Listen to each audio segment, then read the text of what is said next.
nandito po ang ating pinakamagaling at isa sa pinaka-gwapong-gwapo.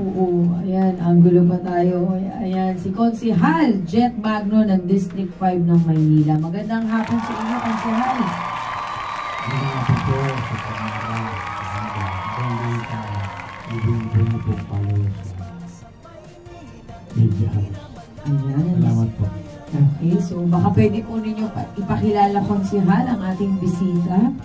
At kasama po natin ngayon, una po yung sister ko na pinaka-head of the family namin. wow, i-close up po natin si sister. Pwede ba natin ipakita si sister? Pangalawa po, yung isang respetadong pamilya sa Barangay 770, si Paring Junior at si Lenny Malabanan. Anak po nila ang Barangay 770 sa Barangay. Hello po, magandang po. So, ang ating sister, baka pwede po, Sister Jolly. Bakit po tayo?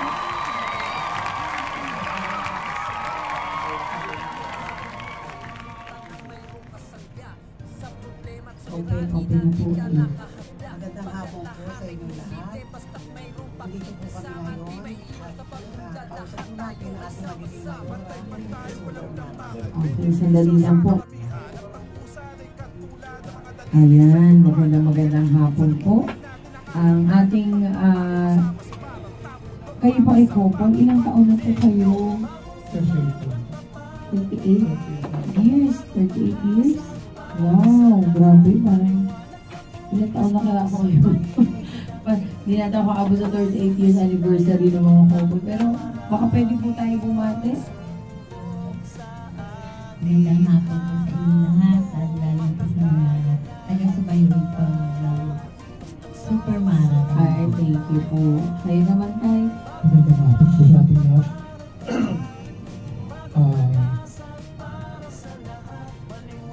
Magandang hapon po.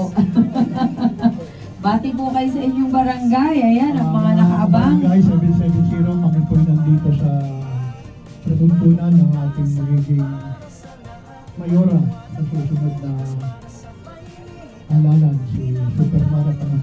Wow, galing naman. Thank you po. Ayan.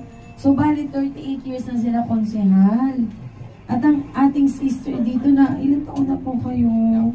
Sasabihin ko pa ba? Hindi, wag na po. Ako na rin na sumagot ka agad. Pero kung ano man po yung edad nyong yan, eh, hindi halata sa inyo.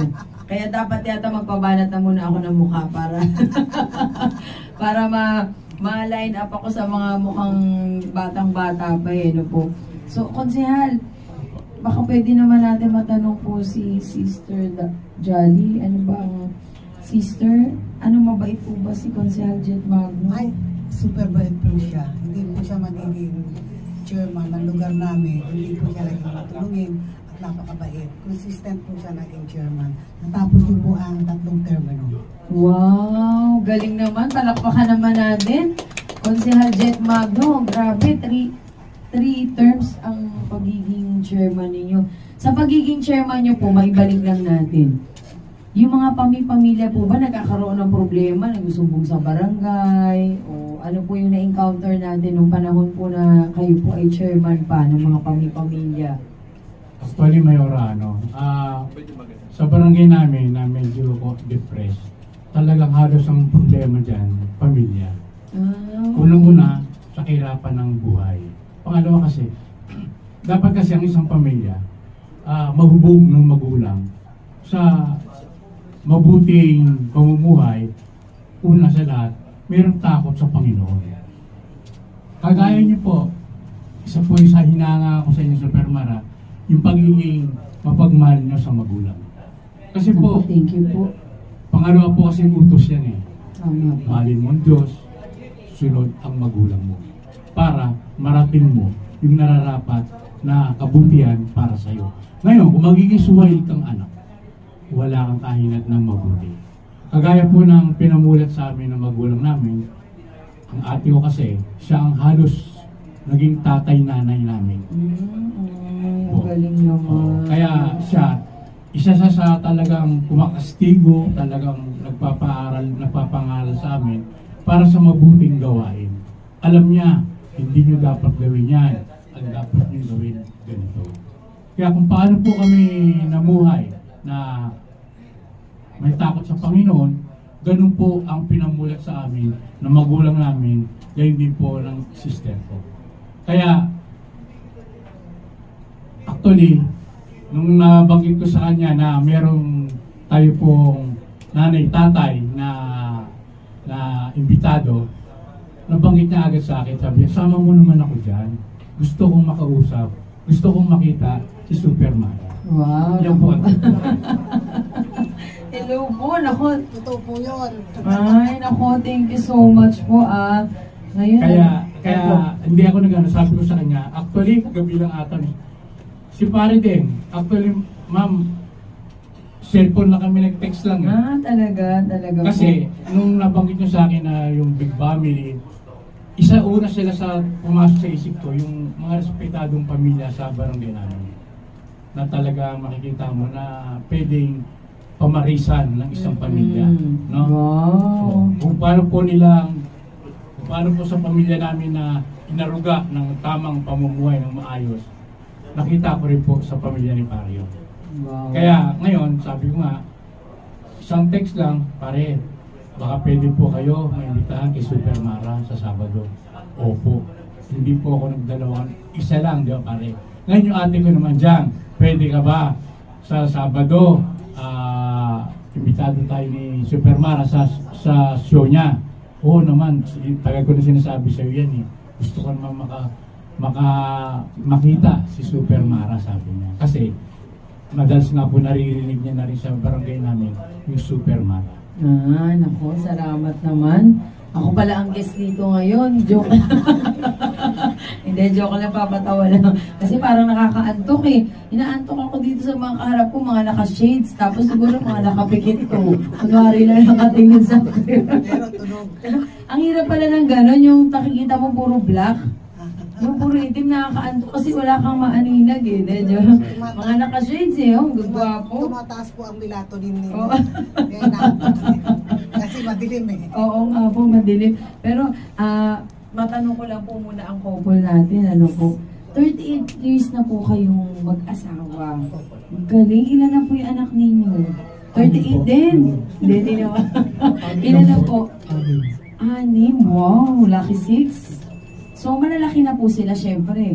Kaidaran ko po. 38 po yung panganay.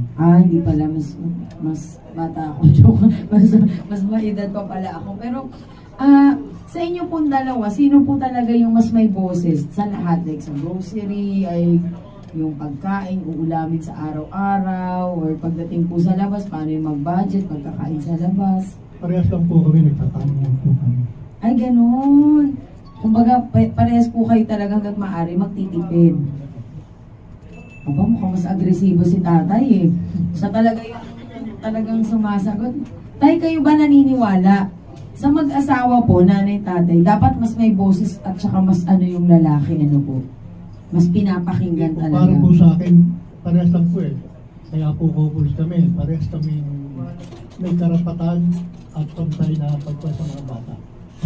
Talaga po. So, mas hindi kayo yung disiplinarya. Parehas po talaga. So, kayo po, mami, paano po? Kayo mahigpit ba kayo? Disiplinaryan? O kung ano po sinabi ng inyong asawa, ay naku, sige, yan na nga lang, para wala na lang gulo, ganito. Gaya po ng sabi niya, pinag-uusapan namin kung anong tama. Wow. Ang galing. Sa pagpapasunod po sa mga anak, sasabihin ko sa kanya na, kasi yung mga yan, magsiba tayo. Susunod naman siya.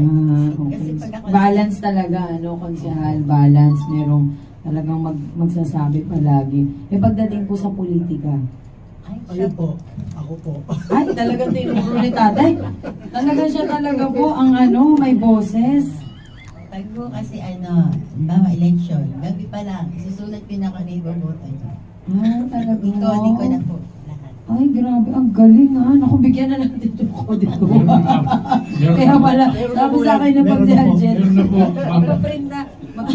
Yung sinend ko po sa inyo, nakasend na sa kanila yon. Ah, wow, ang galing. Ako baka naman matanggal yung pangalan ko dyan sa sobrang ang laki. Minsan po just over, nawawala eh. Pero totoo po kayo, ang galing ha. Kasi sa amin, mama ko na susunod eh. Ngayon po talaga, kung sino po yung sa tingin nyo na tama, na makakatulong sa pamilya, kayo po talaga nag-i-implement po niyan. Eh paano naman, ang tanong ko po, Las, paano naman kapag kailangan ni nanay ng programa? O paano ba, binoto natin, ikaw nagsabi, tapos di tayo matulungan. Paano naman kayo, ano ginagawa niyo po? Wala akong programa yung mga Yun pala, konsehal. Siya lang taga-sulat, pero pagdating ng follow-up, wala na, no comment na. Talaga po, ay, ibig sabihin, talagang malaking factor talaga na ang nanay at tatay talagang nandiyan. Dahil imagine, may kode po pa sila. Siyempre si sister, ayoko siya tawagin mami, parang kapatid ko lang siya. Sister Jolly. Nakakatuwa naman marinig po kay Konsehal, kayo po yung tumayong nanay at tatay. Medyo lang po. So, Hindi naman po lahat. hindi naman lahat. May mga Medyo lang po. kalahati lang po ng buhay ninyo. Opo. Naging bata rin po kayo, naranasan niyo Kaya naman nga mag-enjoy. po, matanda na po ako nung nag-asawa eh. Ah, talaga. Bagay Kumbaga po. late bloomer po kayo. Dahil nga sa mga kapatid ko. Ay, ang bait naman ni sister. Ako, pwede makisister na lang din. Kasi, talaga po. Ano naman po experience ninyo, yung pakiramdam ninyo na maaga po na parang inako nyo rin yung responsibilidad sa ilang taon po? Actually, mahirap po. Pero pag nakita mo yung bunga ng iyong pagsisikap at paghihirap, masaya ka. At ngayon nga po, meron na naman po akong kinuha ng mga obligasyon. Kahit yun na lang ang natitira sa akin, yung pension ko bomba. Sabi nga po ng mga anak ko, tumigil na raw po ako, marami na raw po ako nagawa, marami na raw po ako. Sabi ko, yan lang ang kaligayahan ko. So, huwag nyo na akong pipigilan kung ano man ang gusto ko. Yun din po ang sinasabi ko sa mga anak ko. Wow, bait naman ni Yan sister. ang kaligayahan ko, kahit matanda na ako at kaya ko pa, diyan ako masaya. Oo, tama po. Opo, kasi Diyan kayo maligaya, hindi Opo. nababayaran kasi ng pera, natatapatan ng ano tulad pa nyo man. po, gusto nyo pong tumulong sa mga tao, sa mga nangangailangan, sa mga mahihirap, at yun din ang kaligayahan nyo. Opo, Parang tama. ako po, ganun po tayo. Yun nga po yung kaligayahan na masasabi mo na wala, at peace ka lang, masaya ka Oo. lang.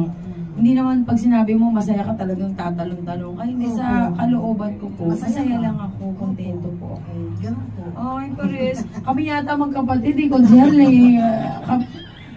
Pero yung konti ko, huwag niyo kakalimutan. Ang galing, nakakatawa. Kaya nga po nung sinasabi ng brother ko na napakabait daw po ninyo, sabi ko, gusto kong mag-meet si Super Mara kasi parang nafe-feel ko kung ano yung nararamdaman niya, yung Oo. pagtulong sa tao.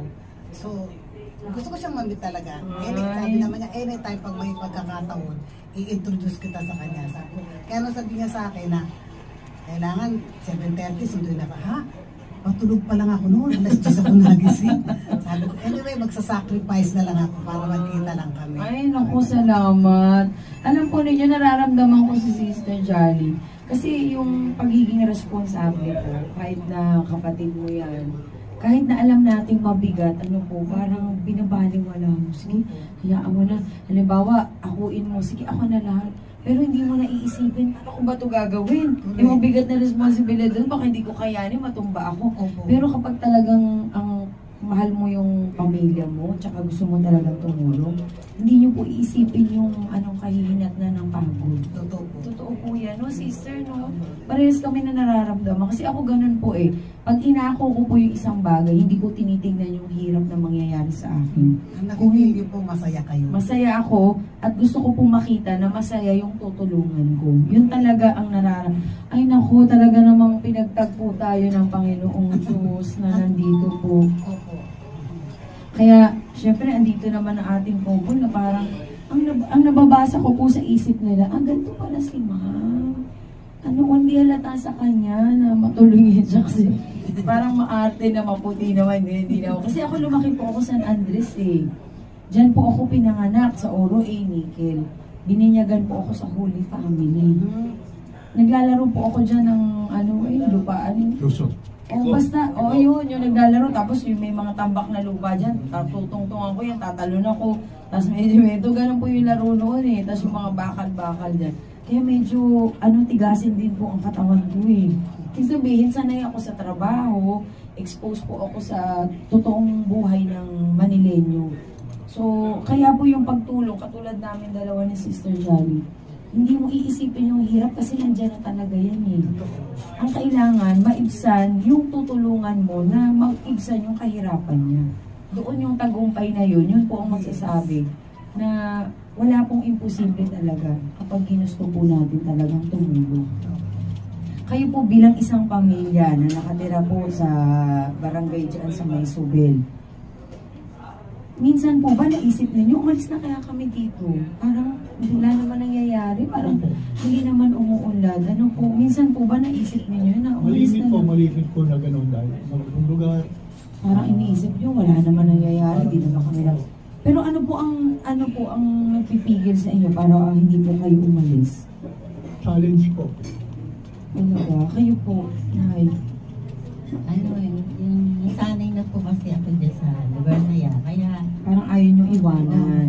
mahirap kasi marami pong umaalis dyan, bumabalik din eh. Talaga po, kumbaga iba talaga yung ano ba to? Yung talagang tirahan mo na kinalakihan mo. Parang ako ganun din po ako. Bakit po ako nandyan ulit? Bakit po yan ang tinitingnan ko? Kasi yan po yung nasaksihan ko at yan yung pagkatao ko talaga. Kumbaga dyan nabuo yung pagkatao ko. Kaya talagang lumingon ako sa pinanggalingan ko at hindi po ako umalis dahil ayoko na yung buhay na yun. Kundi gusto ko sana maranasan din po nila yung buhay na nararanasan ko po sa ngayon. Kaya nandito po ako. So malaking factor po na malaman na kahit na nahihirapan po kayo, nandyan pa rin kayo para tumayo dahil umaasa pa rin tayo na may pag-asa pa rin talaga po sa atin. Tsaka yun pong may pakita sa kapwa na kahit doon lang tayo, kaya nating palakihan ng mga anak natin ng maayos, kaya nating mamuhay ng maayos. Ako sana naman yung kodigo nyo, hindi nyo mawala. Kasi pag nawala nyo yan, kinakabahan ako. Hindi po. Kung baka mawala na talaga tayo ng pag-asa.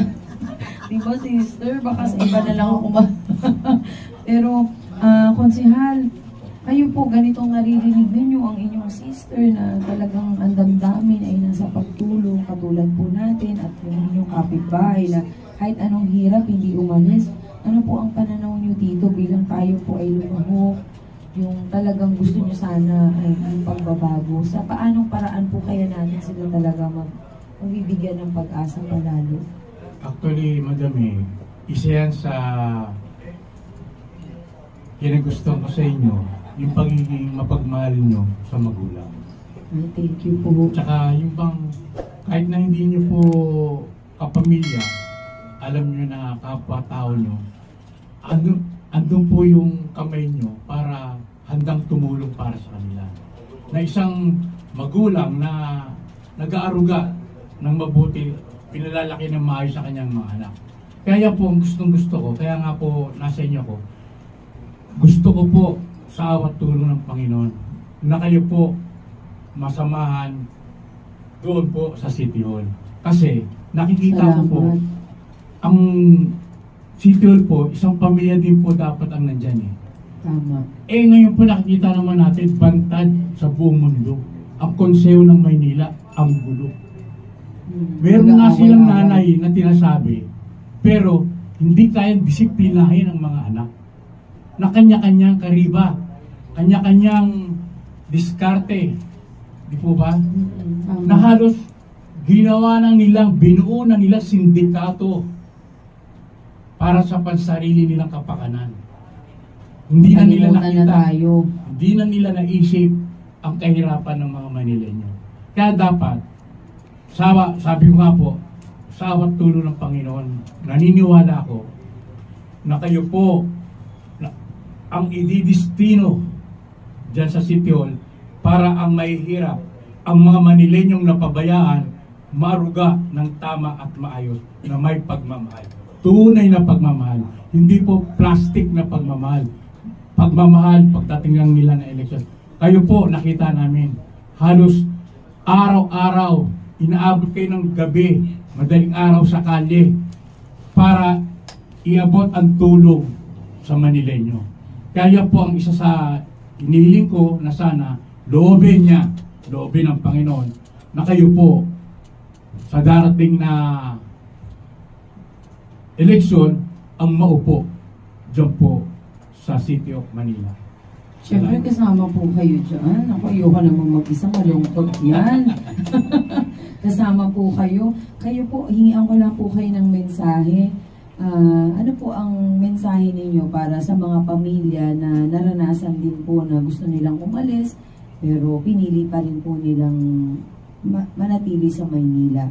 Ano po ang mensahe ninyo para sa pamilya na katulad po natin, na sana may pag-asa pa rin po na makikita para sa atin?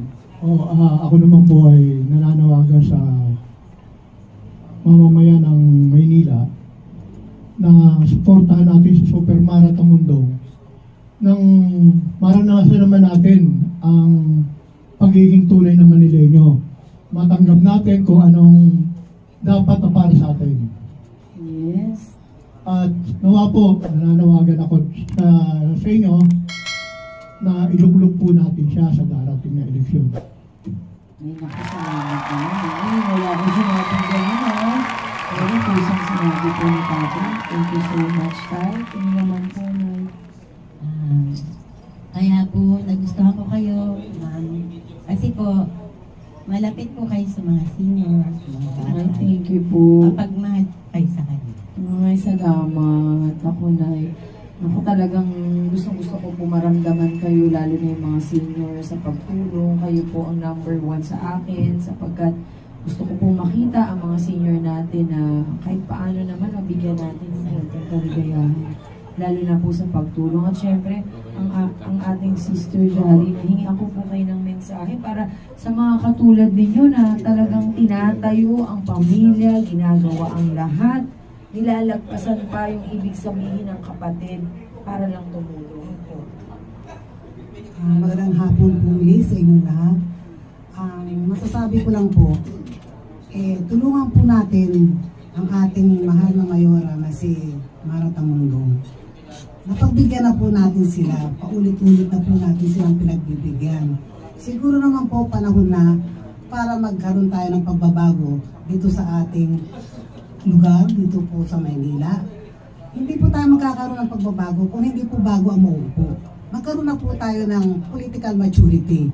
Huwag na po tayong dati pa rin, wala akong pagbabago. So, umaasa po ako na sana po ay loobin ng ating Panginoong Diyos na bago naman po ang maupo.